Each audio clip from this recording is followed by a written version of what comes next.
ମୋ ନାଁ ଧରଣୀଧର ସାହୁ।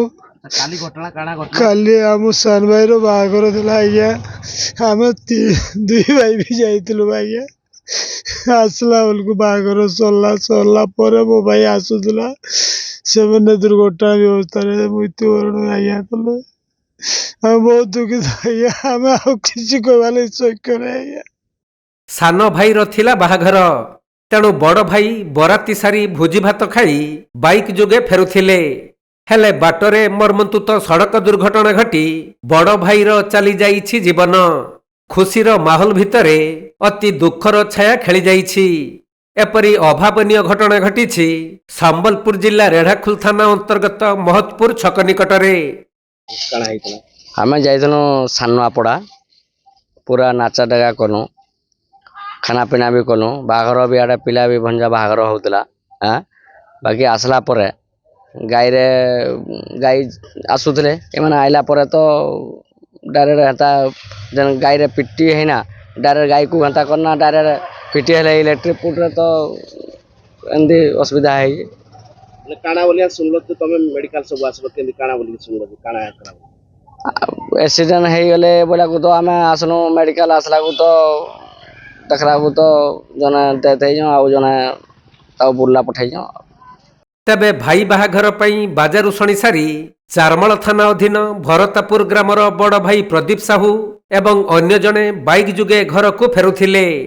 ହେଲେ ମହତପୁର ଛକ ନିକଟରେ ବାଇକ୍ଟି ଭାରସାମ୍ୟ ହରାଇ ରାସ୍ତାକଡ଼ ଏକ ବିଦ୍ୟୁତ୍ ଖୁଣ୍ଟରେ ପିଟି ହୋଇଯାଇଥିଲା।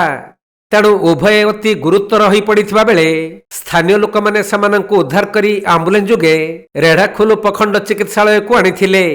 କିନ୍ତୁ ସେଠାରେ ଡାକ୍ତର ବଡ଼ ଭାଇ ପ୍ରଦୀପଙ୍କୁ ମୃତ ଘୋଷଣା କରିଛନ୍ତି।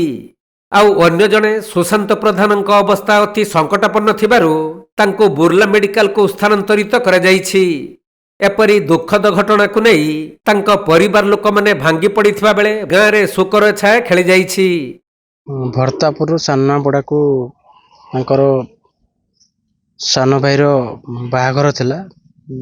ମଝିଆ ଭାଇ ସେ ସମସ୍ତେ ଉତ୍ସାହର ସହିତ ବିବାହ ଘରକୁ ଯାଇଥିଲେ। ସେମାନେ ଭୋଜି ଭାତ ଖାଇକିରି ଆରାମସେ ସେମାନେ ଆସିବା କଥା, ମାନେ ଖୁସିବାସି କରିବା କଥା, ଯେଉଁଟାକି ହେଲା ମଧ୍ୟ ଖୁସିବାସି ସେଠି ହେଲା ମଧ୍ୟ। କିନ୍ତୁ ଦୁର୍ଭାଗ୍ୟର ଘଟଣା, ବାଟରେ ଆସିଲା ବେଳେ ପ୍ରଦୀପ ସାହୁ ଯିଏକି ତାଙ୍କର ବଡ଼ ଭାଇ, ସେ ଭାରସାମ୍ୟ ହରାଇକି କୌଣସି ଗାଈ ଜନ୍ତୁ ଆସିଯାଇଛି, ସେ ପଡ଼ି ଯାଇଥିଲେ ତଳେ। କ୍ଷତାକ୍ତ ଅବସ୍ଥାରେ ସେ ସ୍ଥାନୀୟ ଲୋକ ବି ସେଠୁ ଉଦ୍ଧାର କଲେ।